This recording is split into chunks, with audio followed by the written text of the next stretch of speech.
You definitely know about The Dig since you're listening to this podcast, and you probably know about Jacobin, which helps put out The Dig, but you might not know about Catalyst, a journal of theory and strategy. Capitalism is once again up for debate. Catalyst, a journal of theory and strategy, is a scholarly journal produced by Jacobin Foundation that aims to do everything it can to promote and deepen this conversation. Its focus is, as the title suggests, to develop a theory and strategy with capitalism as its target, both in the North and in the global South. That's an ambitious agenda, but this is a time for thinking big. You can check out Catalyst's great essays, including contributions from scholars like Mike Davis, and subscribe in print for just $20 for an entire year by going to bit.ly/digcatalyst. That's bit.ly/digcatalyst.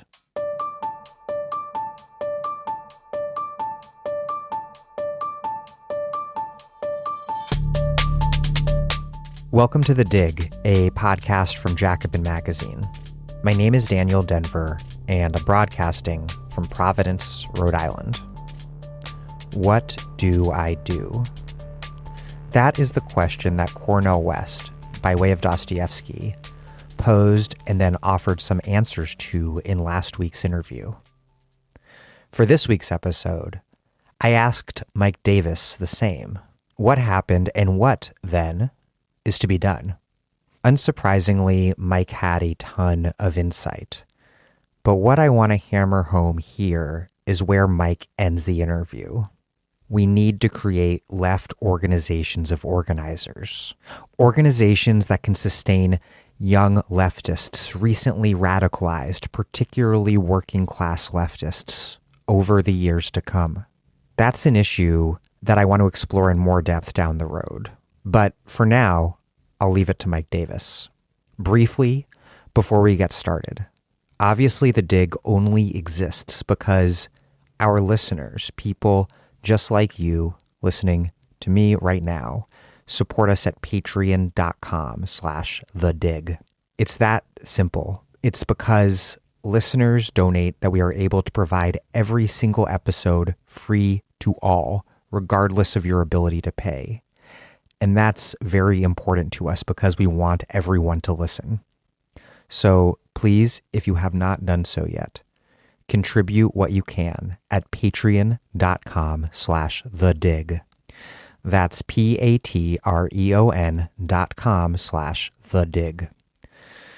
Also, I wanted to encourage you to join a Dig book club to discuss the books that I discuss here on The Dig with fellow Dig listeners, and then to meet with the authors of those books on Zoom. If you are interested, visit thedigradio.com/dig-book-club. The next Dig book club is with Wendy Brown on In the Ruins of Neoliberalism, an amazing book. So read the book, discuss it with fellow listeners, and then meet Wendy Brown. That is thedigradio.com/dig-book-club. Okay, here comes Mike Davis, who continues to follow the path he first chose in 1962 when he became a teenage member of the Congress of Racial Equality. He has written so many stellar books, including City of Courts, Planet of Slums, The Monster at Our Door, The Global Threat of Avian Flu, and Prisoners of the American Dream. His latest book is Set the Night on Fire, L.A. in the 60s, which was co-authored with John Wiener.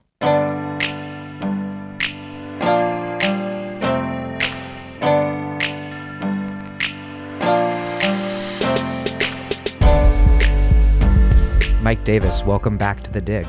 Thank you.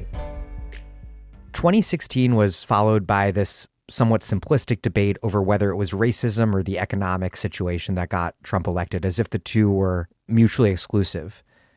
This time, people seem, even though Biden just won, he won by much less than polls and most everyone anticipated. And it looks like Democrats will not take back the Senate. So people seem much more focused on the weakness of the Democratic Party to confront an American right that really remains way more powerful and dynamic than many of us had imagined, even as they have a politics that continues to radicalize and a base that remarkably is expanding. What does this election reveal about the state of American politics? Well, let's step back a minute. We usually assume that in periods of great social disorder and human peril, that politics responds accordingly with a New Deal, a counter-revolution, a civil war, whatever. And certainly the one thing that most Americans on both sides have agreed on is that the country is facing its greatest crisis since the beginning of the Depression, or possibly since 1860. And on one hand, you have a party that's trying to autocratize the political system and return us to the happy days of white power. And then you have the other party with its sentimental promise of returning to the moderate biculturalism of Obama. Neither party is anchored in any kind of real economic rationality. Both look backward toward imaginary past.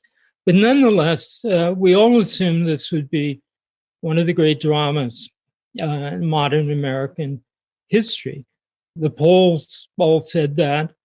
Trump's increasingly frenetic attempts to delegitimize the election seem to indicate that he also believed that there could be a Democratic landslide.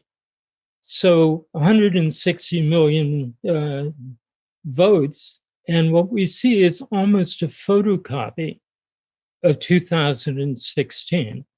The House divided still stands. It's trembled a little. Biden's won by some of the slimmest margins imaginable. Almost unique historical situation. So the Democrats have the White House. Their House campaign, which Pelosi promised that they would win a dozen or more new seats, lost about that many seats. The most expensive Senate campaign in history, I think the Democrats spent over $1 billion on senatorial races, now hangs in the balance of two runoff elections in Georgia in January, where Republicans probably have the advantage. And so control of the Senate becomes all important. But that is only part of the institution of power in America. I think that Mitch McConnell is the most ruthless and skillful leader of the Senate since Lyndon Johnson.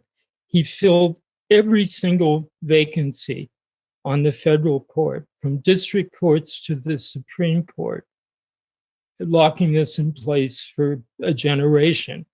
At the same time, in state level elections, now you'll recall that in 2010, there was this huge backlash against Obama for bailing out the banks and so on. This has started the Tea Party movement. But the Republicans who've been preparing for this for 30 years brought together all their billionaires, all their state level think tanks, the Federalist Society, and they stormed legislatures and gubernatorial mansions all across the country. They won over 700 legislative seats. They took total control of 20 states. And that was the census year. And so that allowed them to do the gerrymanders, which have, so vexed Democratic voters and people of color in many states, so that the majority of people voting for the legislature may vote Democratic, but the Democrats may win one seat and the Republicans keep 3 congressional districts. Well, we're back in a census year, and legislative elections were again absolutely important. And strategically, the most important was Texas. And Texas Democrats believed that they could win the 9 seats that would give them a majority in the 150-member Texas House. They lost. In Ohio, there were two state Supreme Court races, and no less than Karl Rove ended up going to Ohio, focusing on these Supreme Court races, because Ohio Republicans conceived it utterly important to maintain their majority. And they did it. I mean, the truth is that the infrastructure of the Republican Party on a state level is incomparably superior to that of the Democrats. And if 2020 looks so much like 2016, it's because Biden used Hillary Clinton's playbook, tweaked it with a few things. You know, he won in Scranton and piled up huge majorities on in the Northeast and in coast.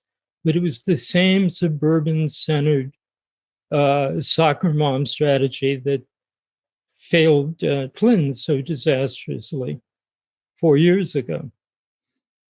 Should we be worried then that 2022 will be a repeat of 2010? That's what the Republicans are counting on. I mean, 70 million Trump voters, vengeful and angry, most of them, are looking with absolute delight at the midterm election. But the problem for progressives is that we needed a sweeping Democratic victory in order to fight for demands to the left of the Clinton-Biden program. Now what's going to happen is from all sides, from New York bankers and Silicon Valley billionaires, from Hollywood, everyone's going to be whispering in his ear, be more moderate. And so what you're going to see, just as we saw back in 1980, or rather in 1992 with the election of Clinton, Clinton didn't roll back Reaganism. He adapted the Democratic Party to it. And there's a very great danger that Biden will attempt to do that as well. Certainly, he can use executive action to reverse numerable decisions taken by Trump. But without the Senate, it's almost impossible to imagine him making concessions to the left. And of course, during the final phase of the campaign in the second debate, he did everything possible to separate himself from universal health care and a Green New Deal. And I'm the one who beat the socialist. Yes, but I mean, this is, the unreformable cowardness of the Democratic Party in its old mold. And just think what would have happened if Obama hadn't gone on this stunt. I mean, the only two places, and I may be missing some really important example here, but the only two places where the Biden campaign really caught fire were where they coincided with pre-existing popular movements of fantastic Black mobilization, African-American mobilization in Georgia, and an equally impressive mobilization of Latinos in Arizona. There's an outgrowth of the long struggle against Phoenix's fascist sheriff, Joe Arpaio. Yeah. So, only when the campaign connected to the energy of movements did it make dramatic progress. And it's interesting. I looked in 2016, right after the election, I picked out 15 Rust Belt counties that had voted for Obama, but shifted to Trump.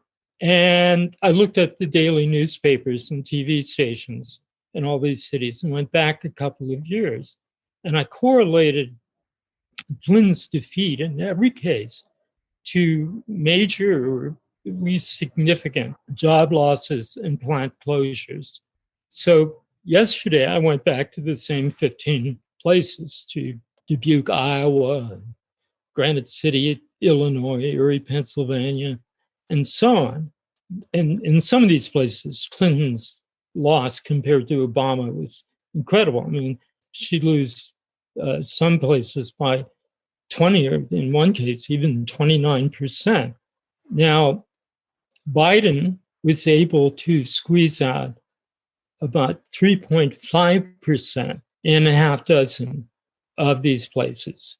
He won back Erie, Pennsylvania, very important, but he lost Mahoning County in Ohio. That's Youngstown. Trump made no progress. In other words, Biden, there's only one case for Biden, actually, and that's Rock Island County in Illinois, where he actually repaired the damage of 2016. His small increases in Democratic strength didn't approach anything like a restoration of the Democratic vote in 2016. When you then look at Trump, you find something very interesting. His vote has stayed absolutely in place.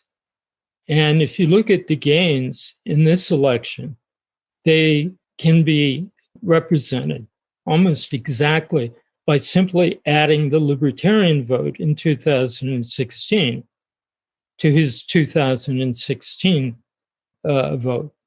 So he's gained no ground now. So there's this spectacular stalemate in the Rust Belt. There's absolutely no surge, either red or blue. You see working class people voting for both parties. You see various sorts of capitalists heading in different directions, depending on the industry, or often depending on any particular lumpen billionaire's entirely idiosyncratic ideology. If you were going to give this moment an 18th Brumaire sort of treatment, what, peering through, I'm going to put this simplistically, all of this superstructural noise which defines how politics is typically covered in this country, what does this election reveal about American political economy and class conflict? It reveals the Democrats' inability to speak directly to the concrete circumstances of a large part of the working class. And the election in the end, if you want to see it in very general terms, Biden ran on the pandemic, Trump won on the economy. And Trump had the support of the third quarter job reports and a big gain in jobs in October. While on the other hand, Biden had totally failed, I think, to tie jobs to the pandemic. And so it was easy enough for Trump to tell people that, look, he's going to lock down the country and you're going to lose your jobs. And in fact, many of the jobs that were regained in October are totally vulnerable to a new lockdown. I mean, the Democrats had two great opportunities to make the politics of the pandemic about jobs.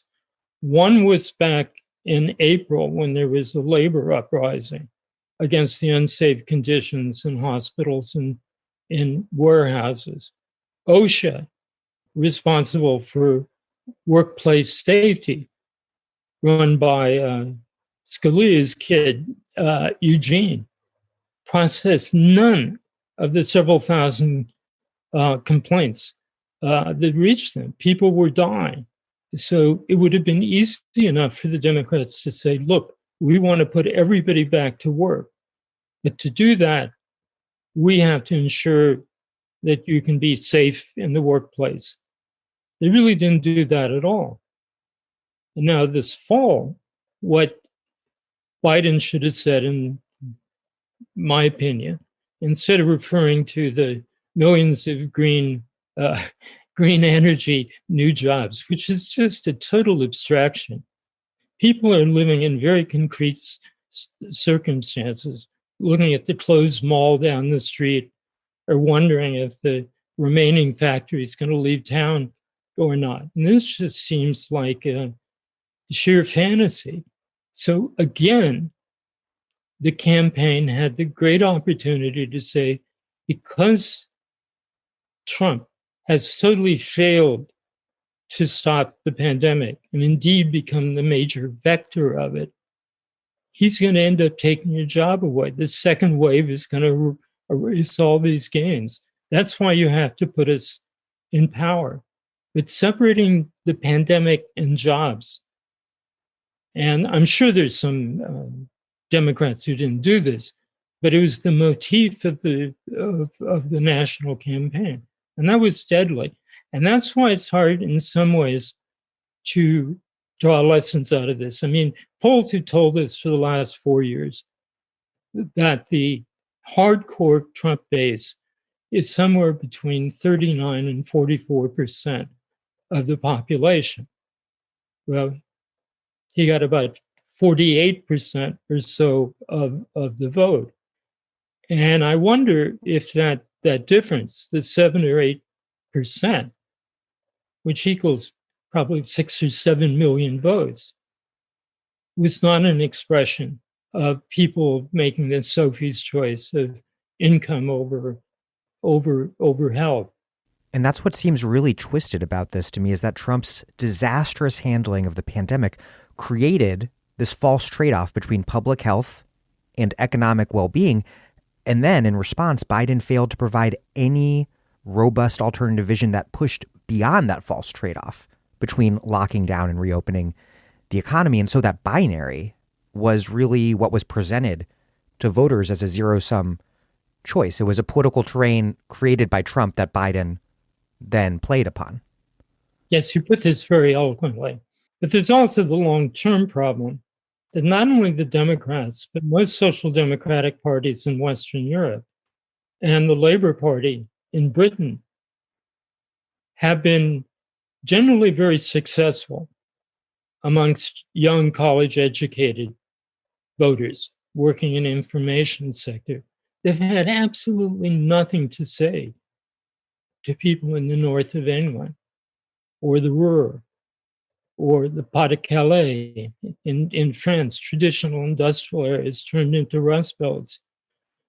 The reason that Bush was able to pull victory out of a hat in 2000 was, I think, best represented by West Virginia. Tom Frank wrote a really well-known book called What's the Matter with Kansas?, arguing that people were culturally captured in a way that they were actually voting against their economic interests.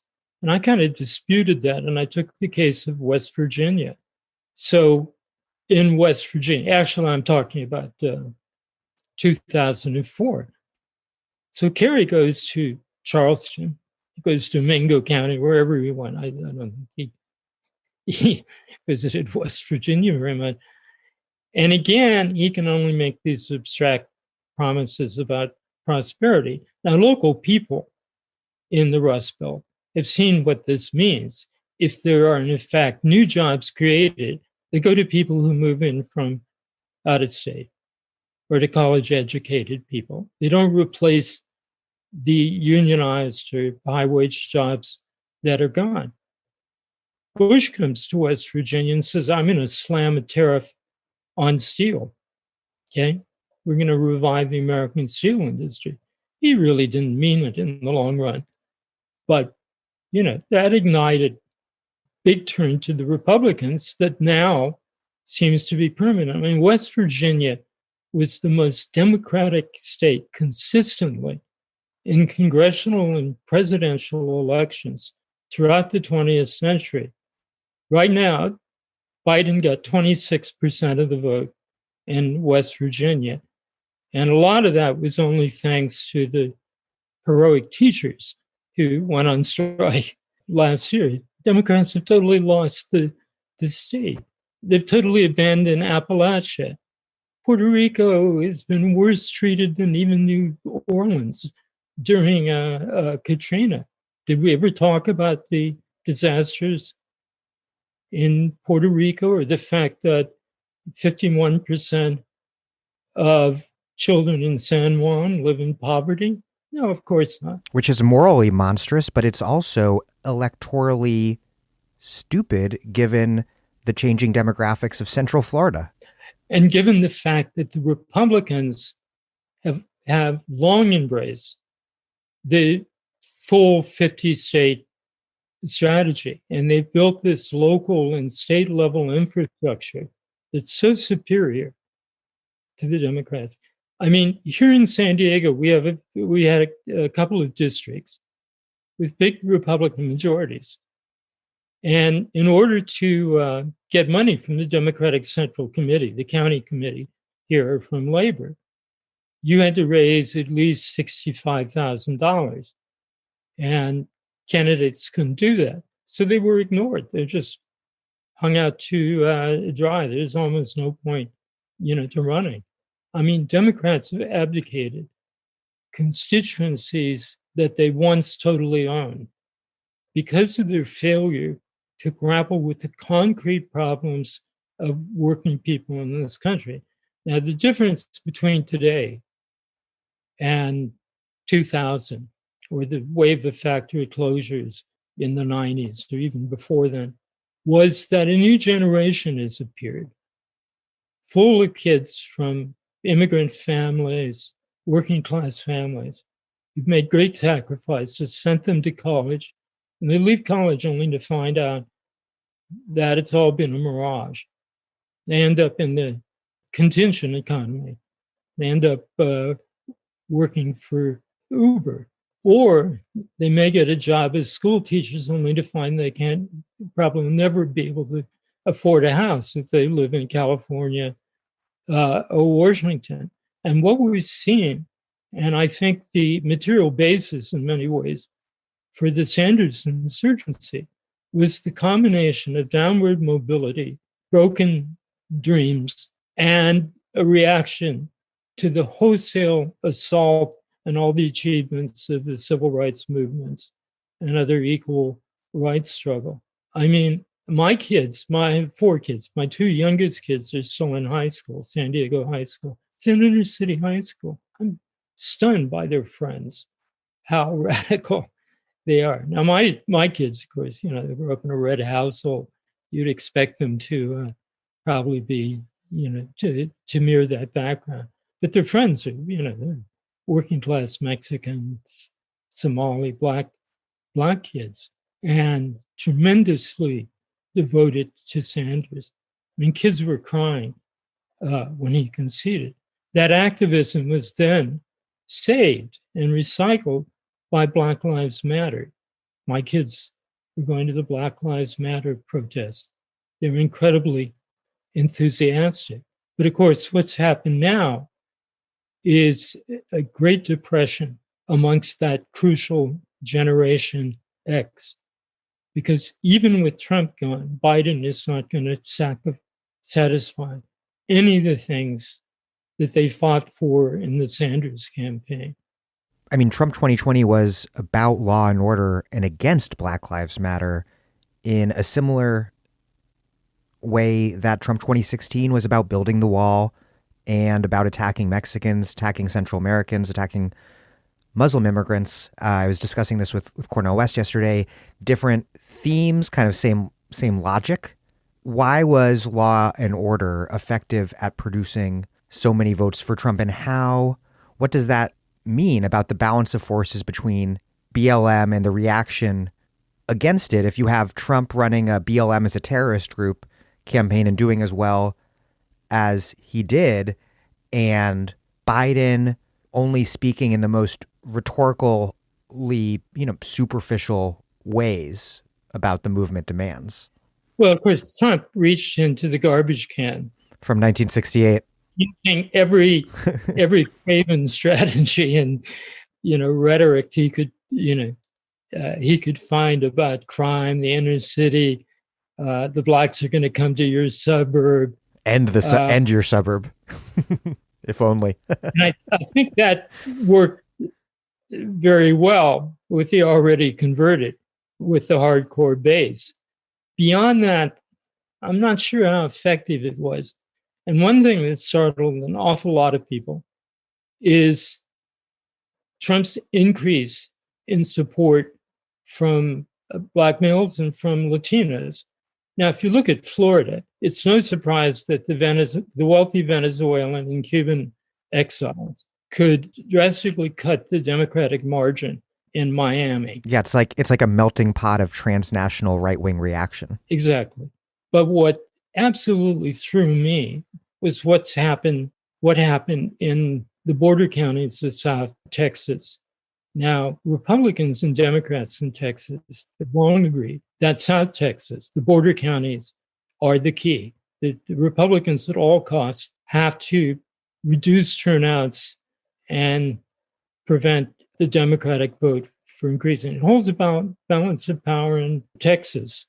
Beto O'Rourke and Julian Castro begged Biden to come to Texas. And he didn't, just like Clinton didn't go to Wisconsin or Michigan 4 years ago. But what happened in Texas is very perplexing, because in places like from Brownsville to McAllen, the Rio Grande Valley, Laredo, Eagle Pass, the Republicans doubled their vote. They even won one county that's 80% Spanish surname. And we're talking about the border. These are the people that Trump has incessantly demonized as racist, as thieves in the night. I mean, they can look out their windows and see the encampments across the river of the refugees who are trapped along the border. And the area, if you know South Texas, the border at all, has an extraordinary history of insurgency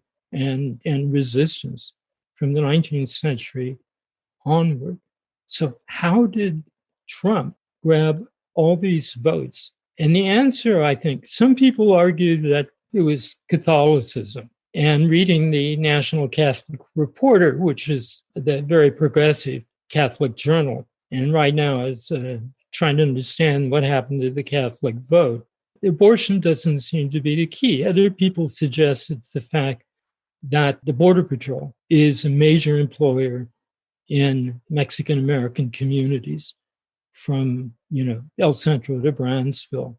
I don't really know, except that the Democrats totally neglected, as they have in every election, efforts to campaign and to connect local issues to national issues in South Texas. By contrast, of course, in Arizona, we saw the opposite. We saw a vibrant movement deeply rooted in the community, struggling with Joe Arpaio, and it has managed to turn Maricopa County, which has been one of the great Republican fortresses, that's Phoenix, blue this time, although they probably had some help from dissident Mormons, because a large minority of Mormons don't like Trump at all. So that may have played a role. But it was basically the movement that decided the election, and the movement that has brought Georgia down to the wire, defying every prediction and expectation. How does that comparative analysis, which I think is going to be such a key one to really think about in the coming months and years, the comparative analysis of what happened in South Texas and what happened in Arizona, how does that force us to rethink how race and racism operates in this country? Because especially a certain sort of liberal identitarian discourse in recent years has put forward a framework for thinking about race that is remarkably essentialist. Well, I have to say, my position on identity politics is this. What people who oppose identity politics are really talking about is they oppose equal rights. They oppose, equality. Screw identity. That's what it's really about. It's about the struggle for equal opportunity. And the cultural identitarian part of it is not nearly as significant as I think people imagine. But you compare South Texas to Arizona, and the difference is a movement. If, for example, South Texas, particularly the quarter from Brownsville, is agricultural country. It was virtually medieval, feudal when I visited in 1967 when I was working for SDS in South Texas. If you had a struggle going on there, it would have made a difference. One of the striking things about this alleged election is the absent presence of labor in the presentation of the campaign. It was even worse than 2016. And of course, because of the pandemic, unions could not make their traditional contribution canvassing the vote. They've always been the essential army, but it's also a reflection of the state of the labor movement and an issue that Democrats don't ever talk about again, which is you want to get to the essence of employment problems in this country. You have to talk about expanding public employment on a very great scale. And again, the Democrats have adapted to the demonization of the public sector, by the Republican Party and by conservative Democrats. That's really the essential way forward. And I'm not sure I understand. And we talked about this last time, what the Green New Deal is supposed to be. But the government the public sector, and we of course have to envision a different kind of public sector, democratically controlled, not manipulated by corporations and banks, has to be the major future employer if you want to see anything like a decent society. Because we're in a very strange situation. I mean, people went to bed in March 2020. The economy seemed to be humming. They woke up the next day, it's 1933.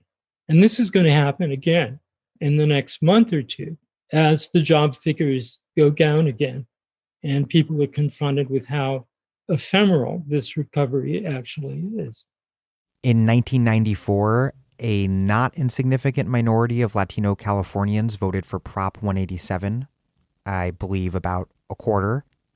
And Hispanics in El Paso at the same year, I believe, were cheering the border crackdown of Operation Hold the Line. So obviously race doesn't make political ideology in some sort of automatic way. In terms of this Arizona versus South Texas question, do you see this as just a Democratic failure, or is there something about Trump's obviously extremely racist nationalism and particularly kind of the civilizational qualities of it, and also, as you mentioned, referring to the large number of Latinos who are Border Patrol agents on the border, just the kind of subjectivity making of being a law enforcement officer, has that all made Trumpism, for all of its extreme racism, perversely more racially inclusive than we might have imagined?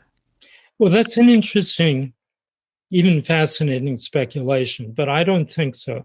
For instance, back in the 80s, Proposition 187 that kicked undocumented kids out of schools and taken away any kind of benefit.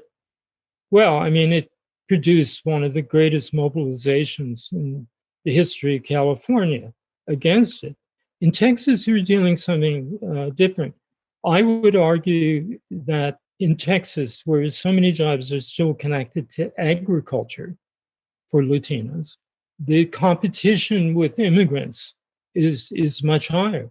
I mean, this was the case in the early days. I mean, the Farm Workers Union under Cesar Chavez wanted immigrant restriction for years because they wanted to stabilize conditions in the workforce. They didn't want the other side of the border being a labor reserve army working on behalf of employers, replacing local workers with new people. And this is an old story in American history, of pitting not only ethnic groups against each other, but dividing an ethnic group between the already arrived and the new arrivals. The great failure of political analysis these days is it doesn't start from the reality of how people actually calculate their actions and strategies in life. I mean, when you sit down on the table with all the bills laid out in front of you, okay, that's pretty damn important. And this may sound like, archaic economic materialism. So be it. I once had an argument with a famous Marxist, somebody I actually adored, Ernesto Laclau. And he and his wife were the authors of this tremendously powerful Chantal Mouffe idea that, populism was all about identity politics and culture and so on. And so we were in a debate one day, and I said, look, I'm going to be a crude materialist and determinist, and let's see what that explains. And then whatever's left over, that's yours. You need that to explain. But so many people, I mean, there's a real absence of social reportage and detailed analysis, despite the tremendous number of left-wing, websites and so on. Remember, this election occurs in the background of the death of American journalism, at least of print journalism. And people don't know how the other side lives, or how people just like them live a couple of states away. I mean, there's some exceptions to this. I mean, African Americans have very clear ideas of the general condition across the country. Latino is an identity that has been made for the convenience of the census and of politics. At the end of the day, what does a rich Venezuelan have in common with a drywall worker in California, except a common surname and maybe the language? But everything is interpreted these days through vague abstractions in terms whose applicability is very, very limited. Let me just give you one example. Now we talk about there's the core city, the metropolis, there's the suburbs, and then there's the rural area. And the Democrats are storming the suburbs, but the Republicans have tightened their control over the rural area. Well, that's not an accurate description of American economic and social geography. The fastest growing factor in politics have been the exurbs. The mini McMansion exurbs. Yeah, I mean, so if you go to, you can go almost any big city. Let's say you go to Dallas-Fort Worth, and what's happened there in the last 10 or 12 years is that the inner ring suburbs have become more diverse, more democratic, wealthier whites. And we should never forget that much of the geographic movement in this country, changes of residence, is, at least in part, white flight. So the upper middle class moves out to the countryside to plan gated communities, or if there are amenities around like lakes, forests, ocean views, build homes like that. And exurbanization has been a more important trend than suburbanization or gentrification inner cities over the last decade or more. Some people would say much longer. And it's the exurbs, above all, that are the bastion of Republican power and of the far right. But we lack in the kind of political discourse that goes on daily any recognition that there's a difference between an exurb and a rural area, or an exurb and a suburb. And we overlook the kind of geographical separation of races and classes that's been going on and accelerated during the Obama years. You see this very clearly in California. I mean, there's a huge outmigration of whites who can afford it to picturesque southern Utah, to parts of the Northwest, Idaho, maybe over to Arizona. This is sprawl in its worst form. It's sprawl in its most toxic dimension. I'm Naomi Klein. You're listening to The Dig, as well you should be, and you can support them on patreon.com. This episode of The Dig is brought to you by our listeners who support us at patreon.com and by Verso Books, which has loads of great left-wing titles, perfect for Dig listeners like you. One that you might like is Corona, Climate, Chronic Emergency, War, Communism in the 21st Century by Andreas Malm. The economic and social impact of the coronavirus pandemic has been unprecedented. Governments have spoken of being at war and find themselves forced to seek new powers in order to maintain social order and prevent the spread of the virus. This is often exercised with the notion that we will return to normal as soon as we can. What if that is not possible? In Corona, Climate, Chronic Emergency, leading environmental thinker Andreas Malm demands that this war-footing state should be applied on a permanent basis to the ongoing climate front line. He offers proposals on how the climate movement should use this present emergency to make that case. There can be no excuse for inaction any longer. Corona, Climate, Chronic Emergency, War, Communism in the 21st Century by Andreas Malm. Out now from Verso Books. What does it mean that more educated and affluent white people, often referred to too simplistically by the shorthand of suburbanite, when some are suburbanites, some are exurbanites, some are urbanites, that they continue to move to the Democratic Party, though not as U.S. House results show in the numbers that the Democrats were hoping for. And this is a long-running shift, obviously. Professional suburbanites in the Metro Boston, in places like Metro Boston, began moving towards Democrats decades ago. And that kind of Dukakisization of the party had an impact on the party. What does it mean now that this constituency, that in many cases has material interests so contrary to those of working class people, is becoming so core to the Democratic coalition? And I'm thinking about the sort of liberal affluent neighborhoods where you see these ubiquitous signs that I'm obsessed with that say, "In this house we believe." Have you seen those? No, I haven't here, but gentrification is alive and well here in San Diego. Barrio Logan, which is the traditional Mexican community here, has been a community that has fought year after year against freeway construction and bridges that would destroy the community. Now, my wife is a Mexican artist, and she and I have disagreed over this for a long time. But younger Chicana Mexican artists and craftspeople have moved to Barrio Logan. It's right next to downtown. It's a very attractive, wonderful neighborhood. And I've been very opposed to this because, as we all know, it's the artist and the 20-something creative class that are always the inadvertent foot soldiers of gentrification. Or in this case, gentrificación. Exactly.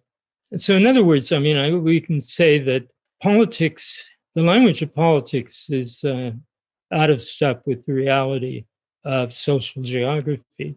And the Democratic Party, of course, and again, Tom Frank wrote a great book about this, using Washington, the Beltway as an example, is really two parties. Or I would say possibly three. You have the left, traditional working class Democratic voters, and then you have the so-called new class. The thing that's changed is that so many people are falling out of the new class. And this is most dramatic in the case of kids who are first generation college graduates and cannot fulfill their family dream because there simply aren't niches to fill. But this divide within the new class or the PMC or whatever, you have these people who are downwardly mobile that you've talked about that I think totally correctly are drifting towards Bernie and are really the material basis for the Bernie phenomenon in many ways. But then you also have people from the new class who used to be Republican voters who are now becoming the new kind of core to the new Democratic establishment. What does that shift mean? Well, you see this in Silicon Valley, which spectacularly supported Biden.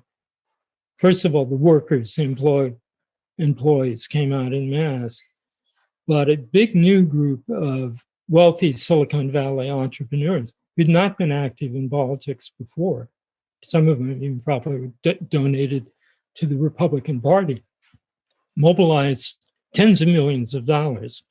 And these people and their counterparts in Hollywood control the Democratic Party in California. Remember, it's the San Francisco dynasty that rules the Democrats in Congress.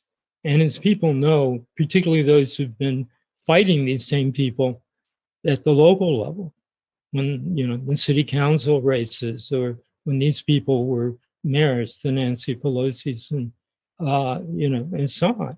The politics can be very vicious in the most obvious ruling class kind of way. Now, a question we need to ask ourselves, so what's going to happen in the next year or so inside the Democratic Party, in Congress? I mean, the Democratic Party is an entity held together with rubber bands and Band-Aids, okay? There's a third party being born inside of it. But as the traditional mainstream Democrats accommodate more to the right turn, the gulf between the two sides is going to become even greater. And this faces DSA members alike with this question. Do you stay in the party and run progressive candidates against all the mainstream candidates? Or do you leave, where you can have a platform that's identical to your beliefs and your analysis? I don't have an opinion on this because we have to wait and see what happens. But it would have been very much different if there indeed had been a Democratic landslide. This would have empowered the progressives to boldly fight for their agenda inside the party and in Congress. But that's not the situation we face today. Before we get any further, one thing I wanted to ask you about what happened with South Florida that I think is this really remarkable internationalization of the American right, unlike anything that I think I've seen in my lifetime. And you're always saying, you make a point of emphasizing that the left, the U.S. left, is nowhere near internationalist enough, and that we need to extend our struggles and build ties across borders. What can the left learn then from what just happened in Miami-Dade? Well, I mean, first of all, we have to do two things. First of all, we have to address the orphan constituencies of working class people and Democrats in this country. And I'm talking about Puerto Rico, I'm talking about Indian country, I'm talking about South Texas, and I'm talking about Appalachia, which is the greatest concentration of white poverty in the United States. And nobody's really talked on a national scale about the crisis in Appalachia since Lyndon Johnson's period in the Great Society. Democrats have totally abandoned the area. Every single Appalachian county voted for Trump this time around. And this is not inevitable. This is not necessarily dictated by racism or by religion. It's dictated by economic crisis, which has been resolved by the rhetoric and categories of the right, because, again, Democrats can't be concrete about it. But the role of the left has to be internationalist. We are becoming more and more introverted, ignoring, the great human needs and disasters in the world. And the specific case of this is Trump totally detached the United States from medical aid or cooperation with the global South, totally repudiated it. What will Biden do? How will the vaccines now be distributed? The U.S. boycotted also the consortium that was set up by the WHO to ensure that poor countries got more of the vaccines. These questions constantly arise, but in a party that's incapable of saying the words Puerto Rico or Appalachia, it's not surprising that the foreign policy in the Biden camp remains the same as in the Obama administration and the Clinton administration. An Atlanticist Cold War mentality that is often so close to the Republican point of view. I mean, remember, it was this, I thought, somewhat spectacular moment when Trump, during the second debate, or maybe it was the first, challenged Biden on China. And Biden, of course, was upping the ante all the time about how he would punish China and so on. And Trump just looked at him and said, well, so you've accepted our ideas and our policy. Remember, foreign policy was hardly debated at all. Nuclear disarmament in a world war, according to the Bulletin of Atomic Scientists, the dangers are greater than any time since the early 60s. Was on like a minute to midnight or something like that. Yeah, that's right. They have this famous doomsday clock. But I mean, the one immediate thing that connects struggles of American working people to countries in the hemisphere and elsewhere is, of course, the struggle over immigration. The Stephen Miller Nazi-like immigration policies occurred, of course, in a context where the Obama administration had upped deportations to an unprecedented level. The problem here is you don't make clean breaks.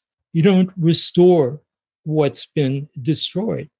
You offer partial members. You make adaptations.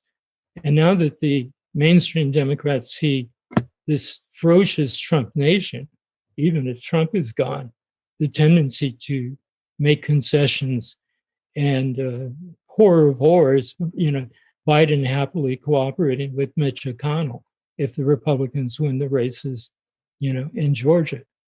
I think radicals have to almost on a daily basis rethink their relationship to the mainstream Democratic Party and the institutions and interests that comprise it.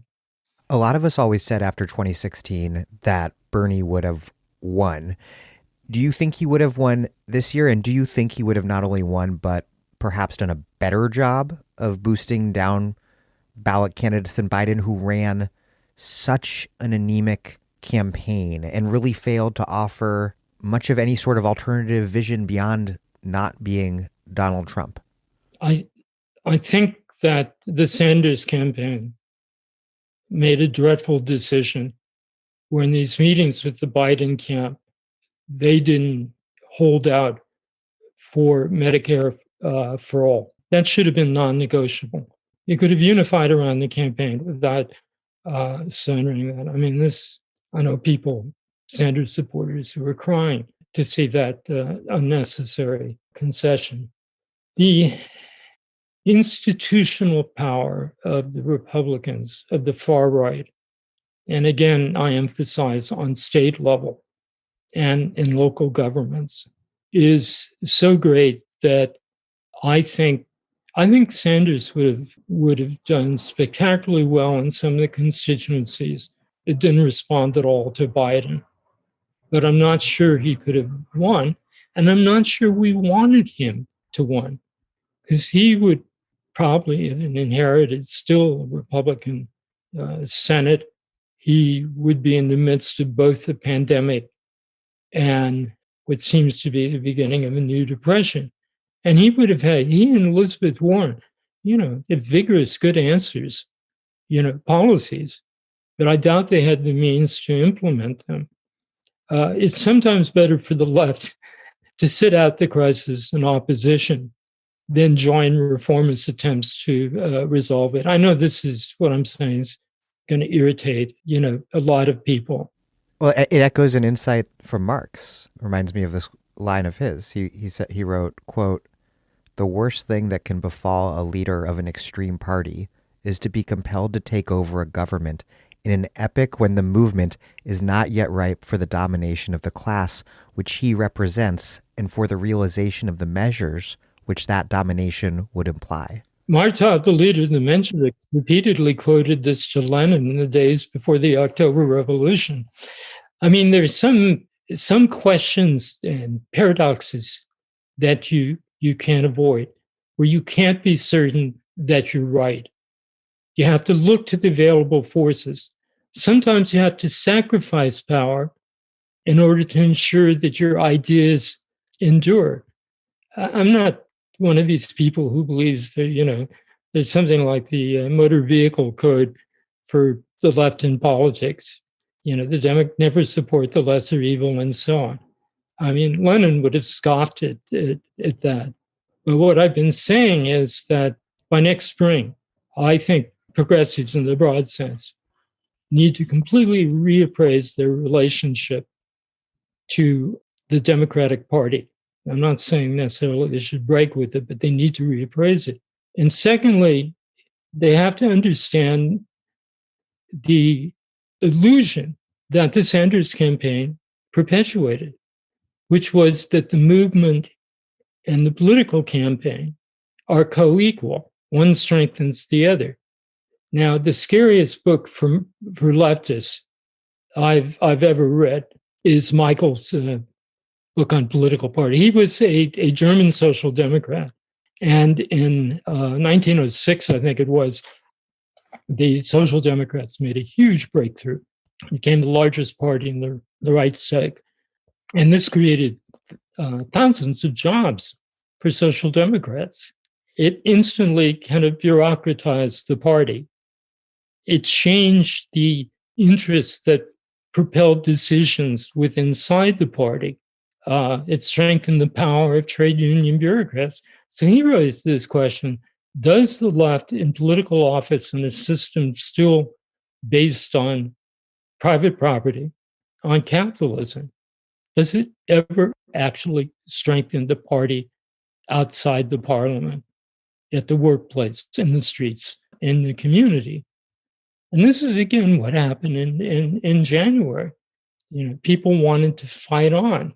And instead, there was this tremendous demoralization, which thankfully then Black Lives Matter recycled into activism and kept, I think, thousands of young people still in the struggle. I wonder what's going to happen now.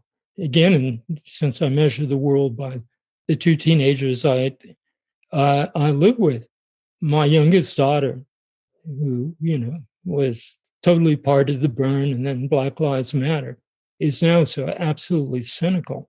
I can't. She can't even imagine voting when she turns 18, or even joining a political group. So this has to be a major concern, that we don't let the Biden victory demobilize forces in motion.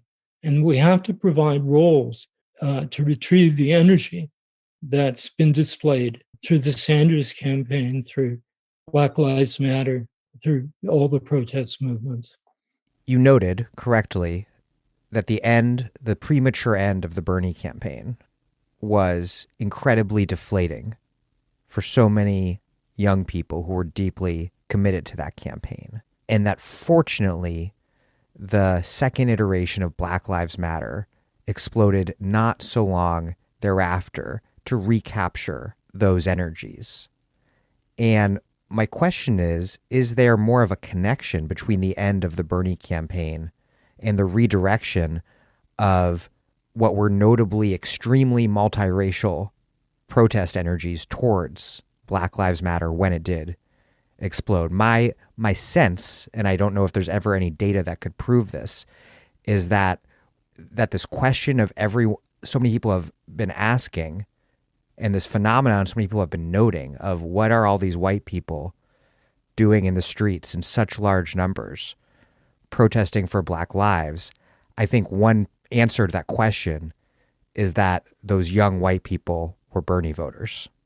Yes, I think that's true. Though everybody talks about it in black and white terms, here in San Diego at least, but I think also throughout California. What was impressive with, huge number of young Chicanos Mexicanos who were in Black Lives Matter and who didn't get ruffled by the sense that they're only talking about Black people, not us. No, they fully understood and supported it. I mean, if you look at AOC, what's her coalition? If not the Long Dream for Rainbow coalition, it's proven very frustrating to create a basis for more clearly class politics. The material conditions exist in the fact that, just look at the explosion of poverty in this country and look at the future ahead of us. I mean, there's not going to be a period like the 1950s or even like, the 1970s. It's, there are no doldrums ahead of us. The winds, the historical winds are going to blow very hard and maybe even become hurricanes, because that's the situation that people are being left in. I mean, my God, here in California,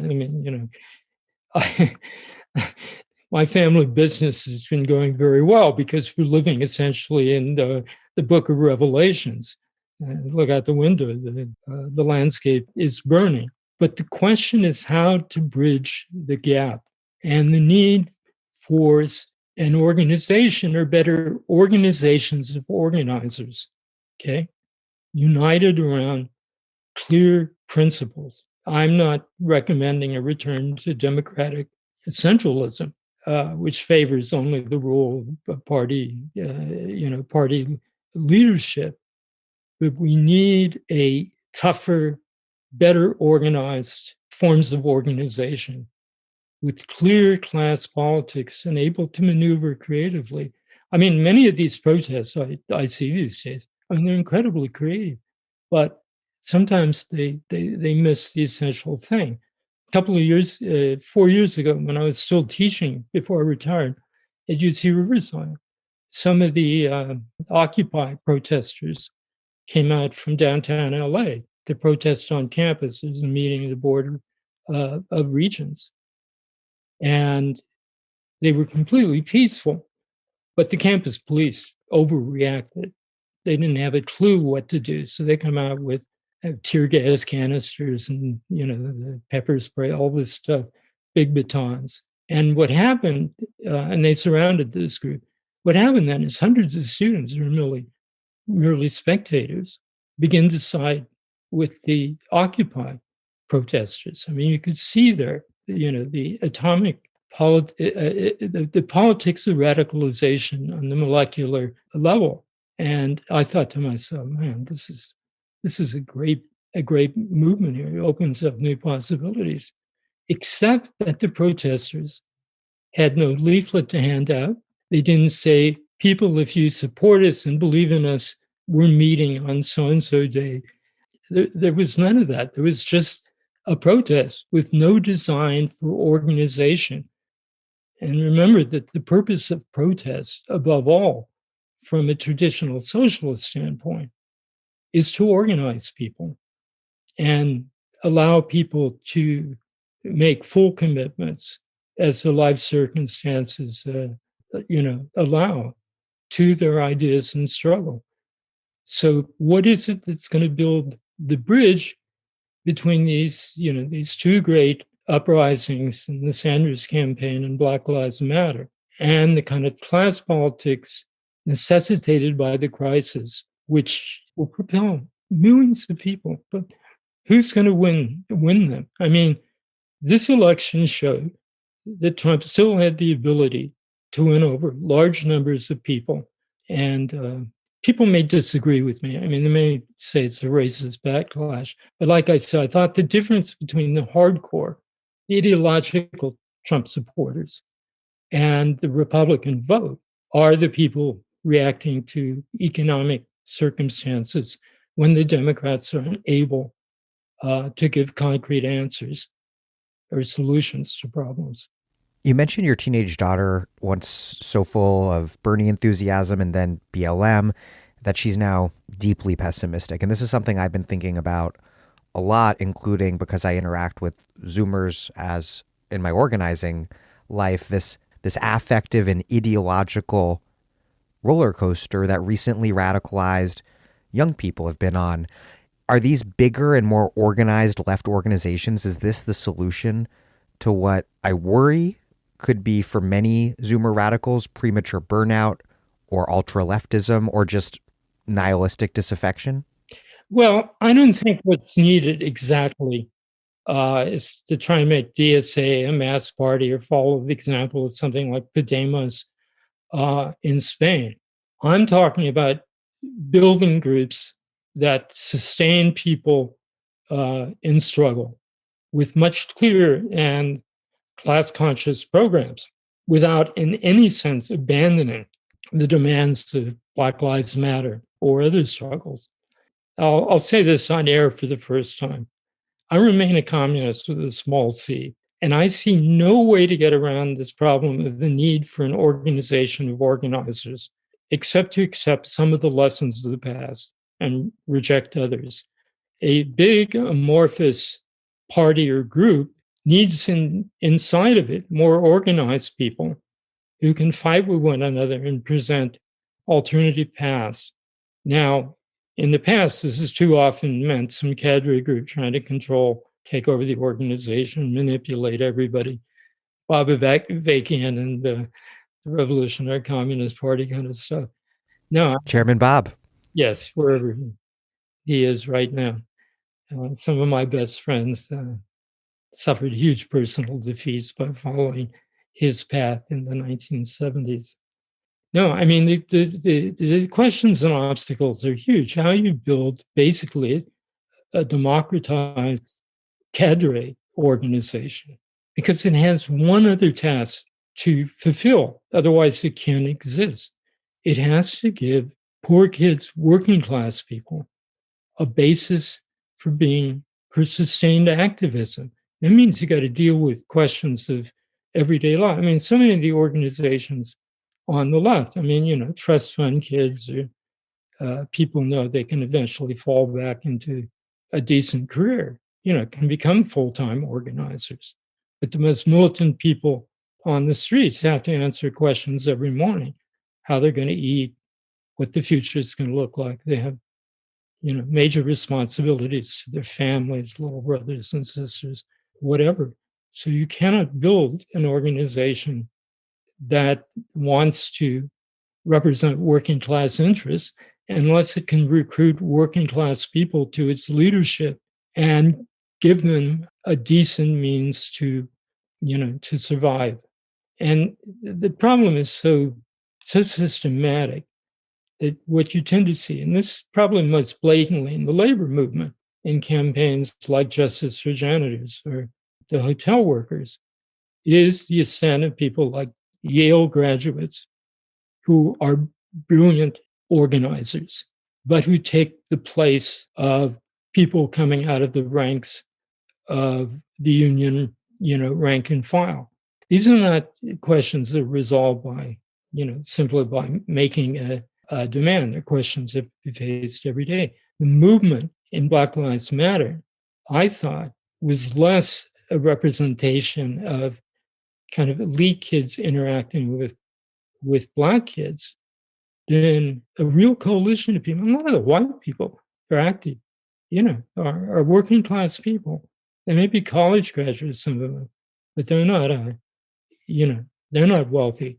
It's tremendous to see a larger constituency of white youth in this country prepared to fight and in some cases die for the sake of equality and racial justice. I'm so impressed, again, in my tiny microcosm, by how kids of different ethnicities, my kids identify as Mexican, my younger kids, how well everybody gets along. And they share values that are incredibly deep and democratic and, and egalitarian. And that's what needs to be expressed by organizations of the left. As you just suggested, contrary to what you're seeing from those youth, so much of the institutional left, or maybe better put, liberal left in this country, including labor, is just paid staff speaking on behalf of millions, but actually substantively representing very few people. This debate occurred in the most dramatic way in the late 30s, when the Communist Party supported its members becoming full-time union activists, competing for leadership. Because in the early days of the CIO, in the industrial struggle, the actual organizing unit of the struggle were shop committees. This is the same in the October Revolution. You basically had federations of shop committees in the different departments or parts of the labor process who met together, fought and argued, and then adopted a path forward. The Communist Party membership grew greatly in the last 30s, but it lost its anchor, its base in rank and file struggles. And this critique can, of course, applies to the world today. I had somebody I deeply admire, a young guy, SEIU organizer, rides freight trains like an old-fashioned hobo does from struggle to struggle. And we were drinking one day, and he was just scoffing at the trade union democracy movement in the 70s and groups like Labor Notes that are a continuation of that condition. He really believed that the union staff should be like samurai representing the workers, but the workers, they should approve or disapprove of decisions, but they had no fundamental leading role. It's incredibly anti-democratic ethos. This is a certain attitude that I've encountered amongst certain labor organizers, that the belief in things like union democracy and the labor movement being fundamentally about organizing people to take leadership over their own future, that's a naivete that people who have done the hard work of actually organizing have been disabused of. Well, lest I be misunderstood. So there's the lessons to be learned from the communist movement. But in terms of character, democracy, and how you live your life, the Wobblies have always been my model. And they were a model, I don't know in a direct way or not, for SNCC, the most heroic organization of the 60s. Bob Moses used to say that a good organizer organizes himself out of a job. He facilitates the emergence of democratic structures, but the local people are the heroes. And this is a kind of modesty you don't see too often these days. Also, the willingness to live, a frugal life. But that, of course, depends on the circumstances. When I was 20s and 30s, I didn't go to college, so I was 30. I never thought about the idea of a career. If necessary, there were loads of working class jobs. You just go out and do one, sustain yourself. You live for the fight. This is extremely difficult for a lot of people these days, weighted with, family responsibilities, where there aren't lots of semi-skilled jobs that allow you to stay at the point of production and survive at the same time. But again, I'm like a recording made decades ago, trying to speak to a reality that I so little understand, except I've been won to the belief that Generation X is a generation of lions. But like somebody once said at the British Army, they're lions led by jackasses. I'm not talking about AOC and stuff, but I'm talking about the institutional leaders. So many of the trade union chiefs and the so-called liberal Democrats. Because one thing is clear, is that the young generation, which I think is the largest in American history, is deeply conscious that it will require radical root and branch change to allow them to achieve, and their families to achieve, any of their dreams. Okay? The idea of, accepting reforms as the next step in the ladder and so on, this isn't on the table. I find young people to be very intransigent about that. Well, Mike Davis, thank you very much as always. Thanks a lot, Dan. Bye.